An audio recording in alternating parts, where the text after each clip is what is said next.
Cameroon has a special policy, of course, like other countries who join the international communities to fight against climate change and adaptations. But there's a policy, there are two specific policies. The first one with the Ministry of Forestry and Wildlife Management. The second one with the Ministry of Environment and Protection of Nature. Then, and then this policy are being implemented by the special office. And then it would also depend, it's a youth policy developed with the vision till 2035.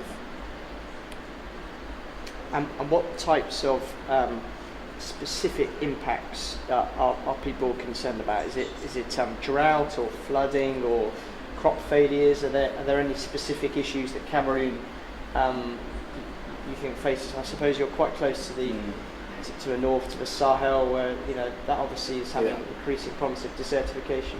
Yeah, it tackles all these three aspects, maybe more, like cross crop protections.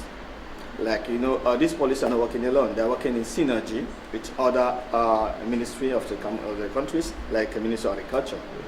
The implementation needs a synergy of actors. And then with regard to let's say environmental protections, like flooding, we have the North Cameroons is really exposed to flooding. There is like a Sahel zone with 3 months of rainy season, because in Cameroon we are talking about rainy season and dry season. We don't have winter or summer. Then during the dry season, we run up for 3 months. It rains a lot because of the flag situation of the area. There are a lot of floods. Like recently last year, some bridge was just destroyed by the flow of water. So then this policy, the ones implementing by the Ministry of Environment, aim to tackle and prevent these impacts. And then if you look at forestry, the damage, or let's say forestry deforestations, Cameroon is in Central Africa, it's within the equatorial zone. It's part of the Congo Basin forestry, which is the second largest in the world after the Amazon. Then the measure managed by the Ministry of Forestry aim to prevent deforestations, cutting trees, and then population are involved within the implementation of this policy, with kind of sensitization activities, kind of the RED programs managed by GF.